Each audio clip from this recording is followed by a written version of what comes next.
Acesta ar putea să fie unul dintre cele mai scurte review-uri pe care le-am făcut până acum, pentru că dacă ai încredere în inteligența artificială, o să faci ce am făcut eu, fii atent. Care este cel mai performant și mai subțire telefon din lume? The Honor Magic V3 is currently the slimmest foldable smartphone with a thickness of 9.2 meter when folded and 4.35 meter when unfolded. Gata, nu? S-a lămurit?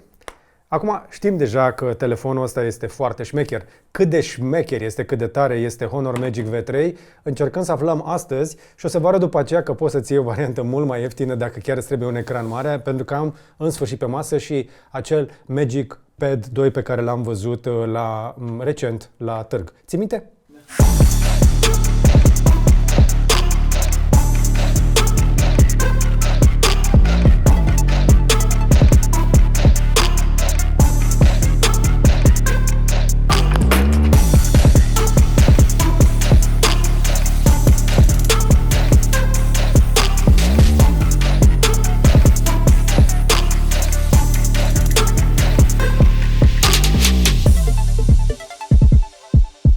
Mai țineți minte imaginile alea de coșmar? Mie încă mi se face pielea de găină când am primit aprobare să fac chestia asta cu un telefon altfel foarte scump. Și tocmai când mă pregăteam să nu faceți așa ceva, a fost cu intenție, a fost cu premeditare. Am luat aprobare ca să pot să trântesc pentru prima dată. Am transpirat instantaneu. Un Honor Magic V3. N-are nimic. N-are nimic. Dincolo de drop testul ăla, eu am mai testat telefonul ăsta pentru că cei de la Honor susțin că, deși are folie peste sticla asta, are protecție și la interior și la exterior și l-am zgâriat, l-am lăsat prin geantă, printre alte chestii și a reparat folia. Deci ăsta nu doar că este cel mai avansat, mai performant, mai subțire, este și unul dintre cele mai rezistente telefoane de pe piață și din nou, cu chestia asta aș putea să închid review-ul și să mă duc să-mi văd de treabă, pentru că dacă ești pe piață pentru un telefon pliabil, ăsta este cel mai bun. Dar încă o dată, care sunt chestiile care îl fac atât de bun? Păi hai să vă arăt câteva dintre ele într-o ordine total aleatorie. Hai să vă arăt o chestie care mie îmi place foarte tare. Asta.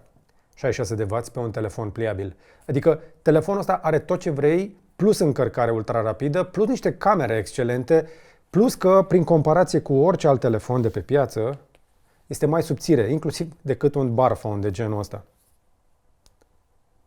Am ajuns destul de departe cu tehnologia la telefoane pliabile, dar în momentul ăsta eu cred că cei de la Honor au un an în fața competiției. Au un an în fața OnePlus, cel puțin, încă un an probabil în fața celor de la Samsung.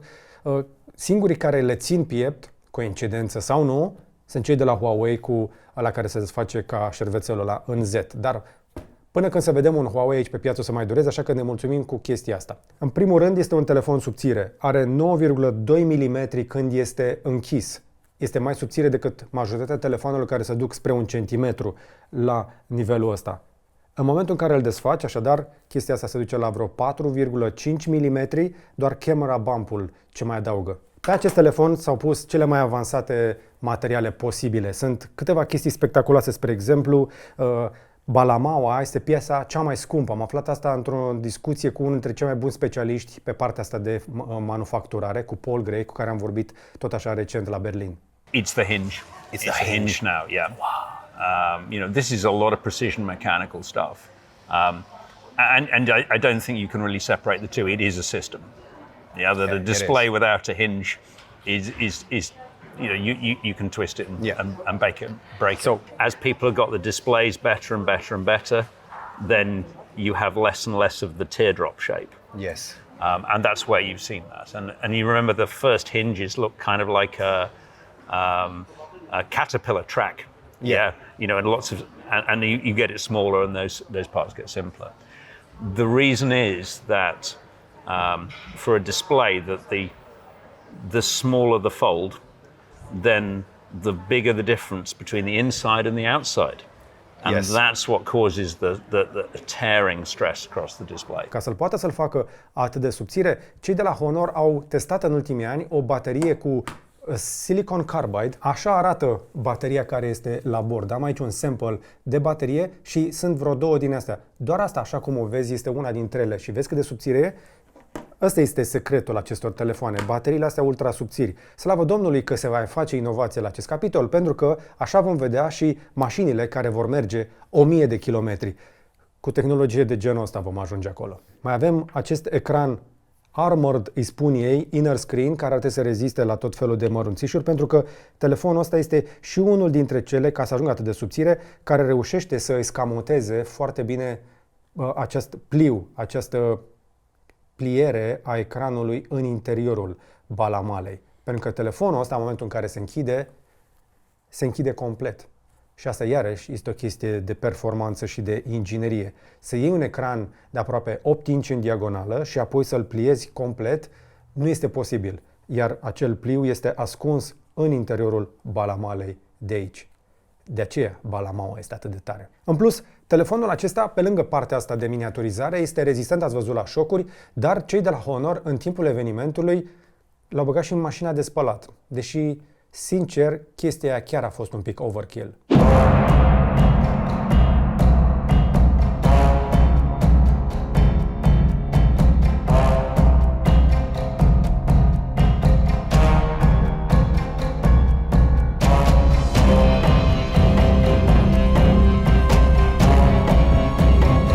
Dar hai să revenim la lucrurile care contează cu adevărat. Avem un ecran de 6,43 de inch pe exterior care face din telefonul ăsta, pe aceste proporții, un smartphone în toată regula pe care îl poți folosi ca smartphone toată ziua. Dacă îl compari cu orice alt pliabil, este unul dintre cele mai late și are și el high refresh rate, poate fi folosit încă o dată ca orice smartphone. Atunci când îl deschizi, vei ajunge la un ecran cu o tehnologie similară, dar pe 7,92 de inch în diagonală și aici avem acel PVM dimming pe ambele ecrane de 4320 de Hz. Ce înseamnă chestia asta? Că în momentul în care ai variații de lumină, o să facă trecerea destul de gradual și nu o să-ți obosească ochii. La partea asta de ecran sunt o mulțime de tehnologii care mă interesează. Dacă te uiți aici un pic în meniu, o să vezi că ai Eye Comfort, ai Dark Mode, dar mai sunt și alte chestii, spre exemplu, pe partea asta de ecran, unde poți să te duci pe chestia asta de ritm circadian.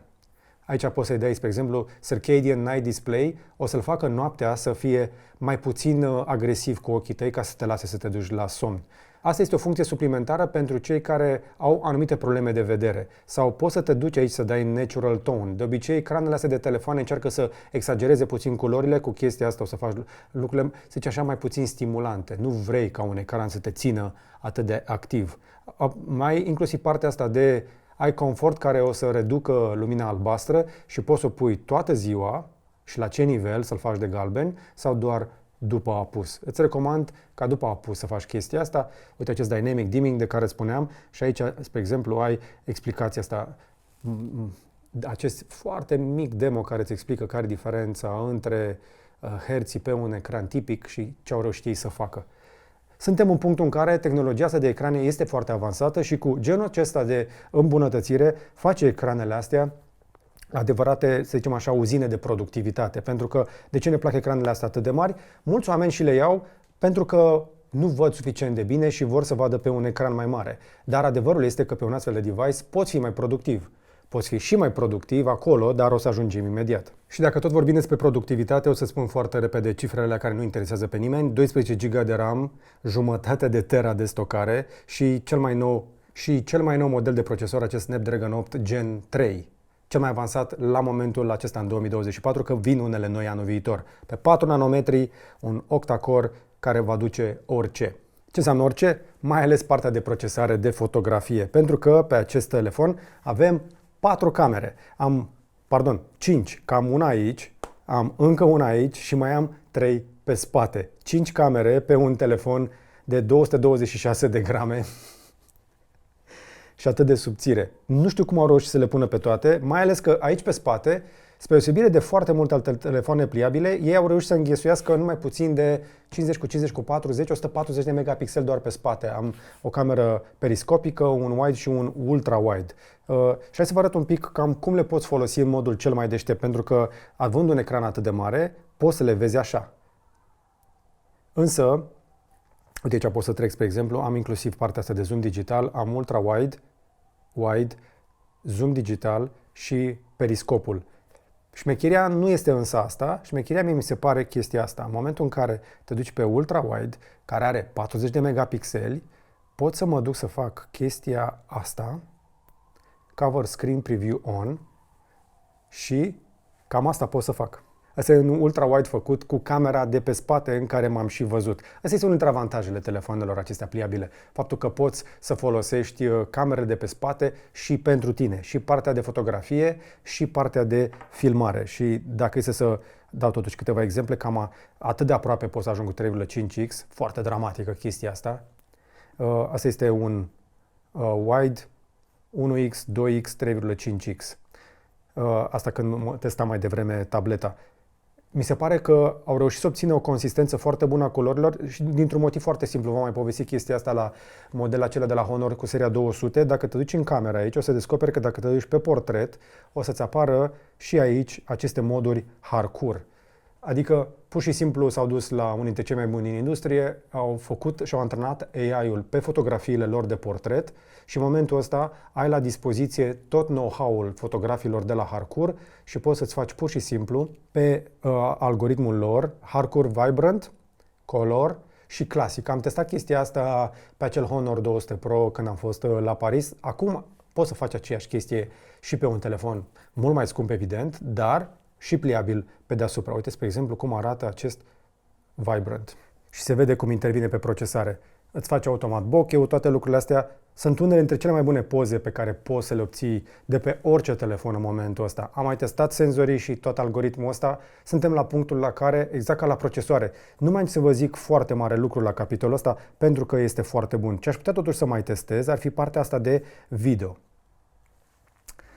Și așa să-l pun eu pe orizontal, numai că am 5 camere. Acum nu știu cum fac să trec între toate. Uite, faci pasa de exterior și o să fac așa și aici pot să mă duc să schimb și proporțiile. Mă duc în 4K 16:9.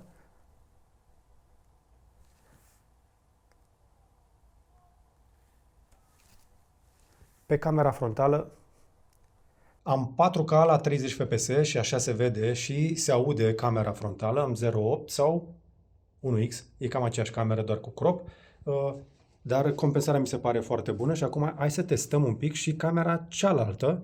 Și cam atât de ciudat este să faci vlogging pe camera ultra-wide de pe spatele acestui Honor Magic V2, așa se vede și se aude, dar în mijlocul filmării pot să mai fac și chestia asta cu X. A comutat și senzorul, ceea ce îmi place foarte mult. Și acum hai să vedem cum se descurcă dacă îl întreb eu ceva de sănătate. 210? 210.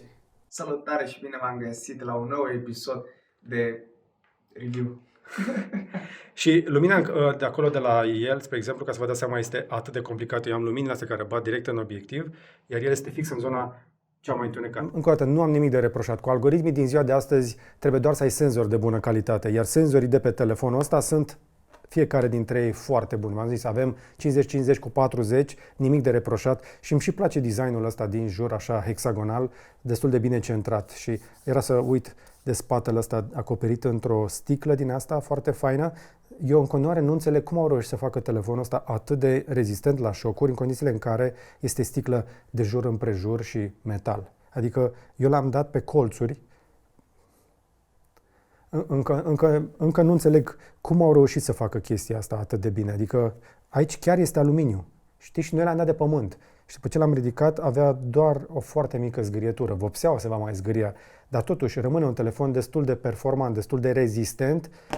Și cu toate astea, la prima vedere poate părea puțin fragil, dar nu este. Am început deja să-mi instalez aplicațiile pe el pentru că mă mut acolo și mi-am pus mai multe chestii pe care vreau să le fac. Mi-am pus inclusiv aplicație, vă spuneam, de inteligență artificială pentru căutări, dar telefonul acesta este unul dintre primele care rulează un model de inteligență artificială local adaptat pentru optimizarea în viața ta de zi cu zi. Dacă o să dai căutare, spre exemplu, în setările telefonului cu Magic, o să descoperi multe chestii. Ai Magic Capsule, Magic Text, Magic Portal și evident Magic OS, pentru că rulează acest Magic OS 8.0.1, adică se bazează pe Androidul 14 în spate. Este full Google, tot ce trebuie. Însă la partea asta de Magic Capsule ai mai multe chestii pe care știe să le facă, vei avea tot timpul niște ponturi la dispoziție, dar Magic Portal e o chestie pe care v-am mai arătat-o pe Magic 6 Pro.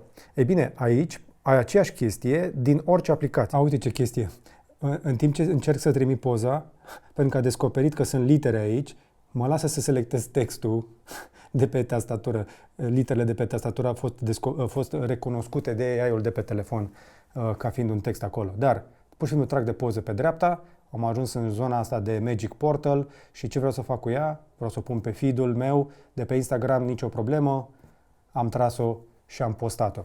Poți să fii mai productiv așa, indiferent ce ai de gând să faci, pentru că telefoanele acestea rulează pe ele, inclusiv tot felul de aplicații de productivitate, inclusiv aplicații de Office, dar mai multe despre ele o să vă povestesc dincolo. O altă chestie însă care mi-a plăcut foarte tare este o problemă pe care foarte mulți oameni o aveau cu ecosistemul Android.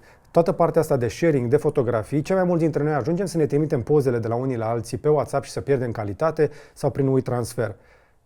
Sincer, cu toții ne dorim experiența aia de AirDrop de pe un iPhone, pe un iPad sau pe un Mac și pe alte device-uri și în sfârșit poți să o ai la modul ăsta. Și dacă fac eu lucrurile corecte, asta este deschis,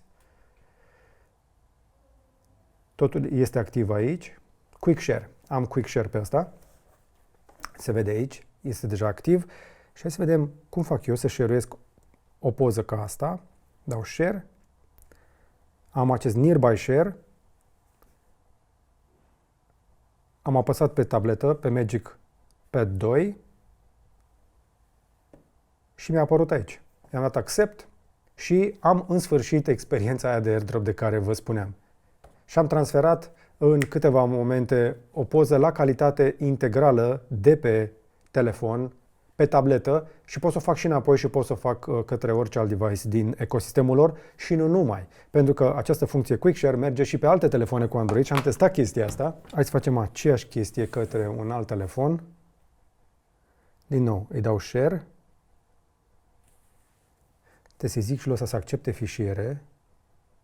Quick Share. Everyone.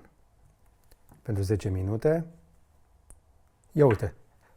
Am văzut și funcția din Android și pot să share și către alte telefoane cu Android fix la fel. Arată un pic diferit interfața, dar funcționează. În sfârșit, această funcție de Quick Share din Android funcționează. Cei de la Honor au implementat-o un pic mai fain, un pic mai ușor în ecosistemul lor, dar merge și cu alte telefoane, vă spuneam, care rulează Android cu Google. Dacă am activat ecranul, s-a activat. Trimit. Preparing. Văd că pleacă. Accept. Și am primit fotografia. În sfârșit, poți să faci productivitate reală. Întotdeauna am spus chestia asta, cu cât e mai mare ecranul, cu atât vrei să fie mai productiv pentru tine, dar cu toate astea, întotdeauna vei căra după tine un telefon. Ai vrea ca telefonul acela să poată să lucreze bine și cu alte ecrane mai mari din biroul tău. Și dacă tot vorbim despre ecrane mai mari, hai să spun totuși câteva vorbe și despre acest Magic Pad 2 pe care l-am văzut foarte scurt în evenimentul de la Berlin. Varianta scurtă pentru Magic Pad 2, ca să nu mă lungesc foarte tare și să nu-i fac un review dedicat, este că ce vezi aici este un iPad killer pe Android. Faza care este? Inițial eu am crezut că poate să o compar cu un iPad Air. Ăla e vreo 4.000 de lei pe piață, asta e 2.500 de lei, am zis ok, o să fie în zona aia. După care te uiți la specificații și îți dai seama că este mai mult de atât. Pentru că ce vezi aici este o tabletă de 12 inch în diagonală, 12,3 chiar. Este un Honor Full View, dar e pe tehnologie OLED. Și este un ecran cu high refresh rate, dar și rezoluție mare. Pentru că avem aici, avem 3000 pe 1920 de pixeli. Practic, o să-ți permită să vezi orice video de pe orice platformă de streaming, cam așa. Și eu chiar mi-am pus Netflix-ul aici și am încercat să văd cam care este experiența, pentru că e foarte lăudată și pentru cele 8 speakere. Și chiar se aude tare.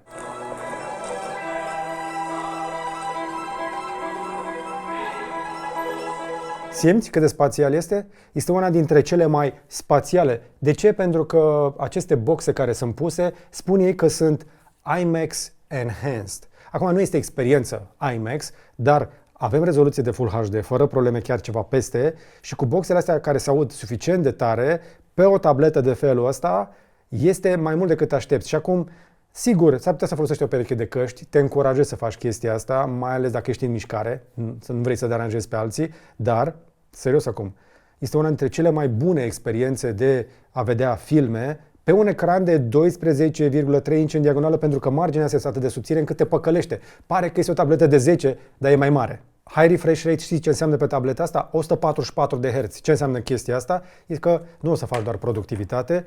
Eu m-am jucat și Real Racing, nu m-am mai jucat de mult. Și pentru Real Racing o să fac chestia asta. Apropo, Real Racing mai nou are și un mod de Formula 1.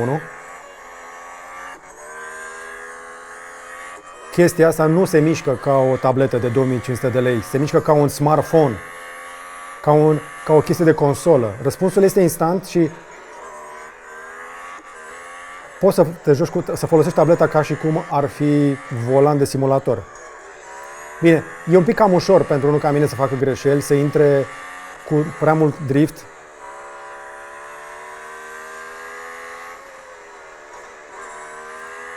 Dar este un exemplu foarte bun despre, încă o dată, cât de departe a ajuns tehnologia pentru procesare de jocuri și pe tabletele astea. Poți să ai experiență de consolă pe un ecran de tabletă gândită, în primul rând, vă spuneam, pentru productivitate, dar nu numai. Noi ne-am mai jucat și alte jocuri pe ea. Nu am ce să-i reproșez. Uite, am mai pus și asfaltul tot așa pentru partea de mașini. Aici pot să vă arăt cel mai bine partea de grafică. Chiar nu ai ce să-i reproșezi. Poate să ducă orice. Și asta într-un motiv foarte simplu. Tableta asta folosește un Qualcomm Snapdragon 8S Gen 3. Nu este 8 Gen 3, este un pic mai jos, dar e tot pe 4 nanometri și cu 12 GB de RAM chiar nu ai ce să-i reproșezi. Nu există aplicație sau joc pe care tableta asta să nu le poată duce. Mai ales că, încă o dată, a fost gândită și pentru productivitate și pentru asta o să folosești cel mai bine o tastatură de felul ăsta, care vine într-un folio, care este în același timp și o protecție și vine cam așa. Și din momentul ăsta se conectează automat tastatura pe care poți să începi să folosești inclusiv chestii de genul ăsta cu alt tab ca să treci între aplicații. Noi am pus pe ea și Photoshop Express și alte asemenea. Partea cea mai importantă este însă că îți rulează VPS Office în versiune de desktop, dar la fel de bine poți să-ți instalezi și să folosești inclusiv Google Docs.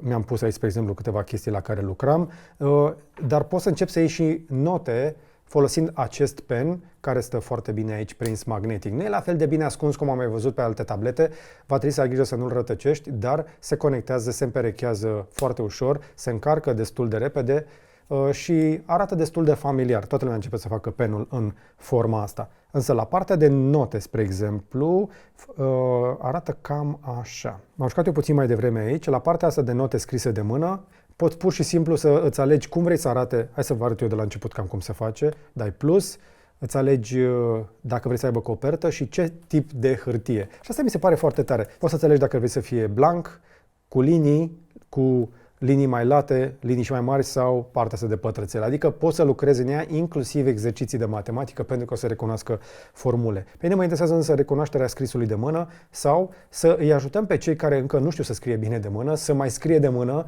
fără să aibă neapărat nevoie de hârtie. Pentru că este, încă o dată, atât de simplu. Și am descoperit o plăcere foarte faină să scriu din nou de mână. Descoperă o chestie, că pe măsură ce folosesc din ce în ce mai mult tastatura de pe telefonul mobil sau de pe calculator, îmi uit scrisul. Și de fiecare dată când mă apuc de scris, spre exemplu, trebuie să-mi aduc aminte, spre exemplu, cum făceam înainte 5-ul. Vezi? De fiecare dată l-am diferit. Începe să mi se transforme scrisul și cred că ar trebui cu toții să ne facem un obicei să mai ajungem la scris. Poți să-ți alegi ce vrei să fie, ce mărime să aibă, ce grosime să aibă markerul cu care lucrezi. Toate lucrurile astea le știi deja, nu e nimic nou. Dacă vrei să introduci iarăși text scris de mână sau text scris de tastatură, aplicația asta de note este foarte complexă și cei de la Honor au integrat-o foarte bine pe tableta lor, dar din nou poți să folosești ce vrei tu, pentru că poți să-ți instalezi orice aplicație care poate fi folosită cu penul. Noi am testat-o inclusiv pe funcție de prompter zilele trecute pentru unul din clipurile la care lucrez și pentru asta s-a mișcat foarte bine, pentru că pur și simplu în orice scenariu de utilizare am băgat tableta, nu i-am găsit cusur. Adică e bună de entertainment, e bună de jocuri, este bună de productivitate, mai ales cu partea asta de tastatură, nu ai ce să-i reproșezi. Poți să-ți adaugi inclusiv un mouse, apropo, pe Bluetooth, dacă nu vrei să folosești penul ăsta, puțin îmi folosește cu adevărat penul, și îți poate înlocui cu succes pentru partea asta de productivitate orice fel de laptop. Cu o singură condiție, să nu faci chestii exagerat de avansate. Spre exemplu, vă spuneam, ne-am pus inclusiv Photoshop Express aici.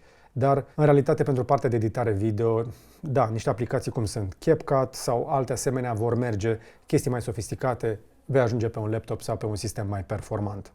M-am lungit eu un pic destul de mult, dar vreau să vă arăt cam care este diferența așadar la productivitate între genul ăsta de experiență. Asta este experiența cu care ne-am obișnuit cu toții de smartphone, de bar phone, de-aia le spunem bar phone-ul, care arată ca o bară, după care avem foldable, deci am trecut de la 6,5 la 8 inch și de la 8 inch am sărit la 12 inch. Cred eu că aici suntem în momentul ăsta din punct de vedere al productivității în mișcare. Peste 12 inch, de aici înainte te duci în 13, 14, 16 inch pe un laptop, dar ar trebui să merite pentru că deja avem atât de mulți pixeli și acest high refresh rate și pe smartphone-uri și pe tabletele astea de ultimă generație din 2024, încât să te duci mai departe pe un laptop doar HD, Full HD, fără tehnologie OLED 4K, high refresh rate și niște aplicații competente, deja începe să pară un downgrade când te duci mai sus, teoretic, la laptop. Cam acolo simt eu că am ajuns. Cam asta este, să zicem așa, un fel de review, dacă vreți, o trecere prin aceste device-uri noi ale celor de la Honor, pe care le-am sărit după evenimentul de la Berlin, dar am ajuns în sfârșit la zi. Așadar, în perioada următoare mă întorc pe Android, dar nu oricum. Tot timpul am un Android la mine. De aici înainte o să devină din nou telefonul principal. Pentru că, încă o dată, e telefonul principal, dacă are cheia de la mașină și WhatsApp-ul în cazul meu. Și aș vrea să aud și impresiile voastre mai jos la comentarii. Ce ziceți? Vă mai atrag telefoanele pliabile? Pentru că mai sunt producători care chiar se străduiesc. Știu că sunt oameni care au trecut deja în ultimii ani prin experiențe proaste, unii dintre ei au renunțat deja la anumite pliabile care se mai defectează. Vi se mai pare interesante? Vi se pare interesant un astfel de telefon chiar și cu prețul acesta piperat la care se vinde? Dar tableta asta care îți poate oferi fix aceeași chestie, doar că nu o poți îndoi la doar 2500 de lei. Cam atât însă pentru astăzi. Aștept impresiile voastre mai jos la comentarii. Dați un like dacă v-a plăcut, un share să vadă și prietenii și un subscribe dacă n-ați făcut-o deja și până data viitoare. Să vă fie numai bine!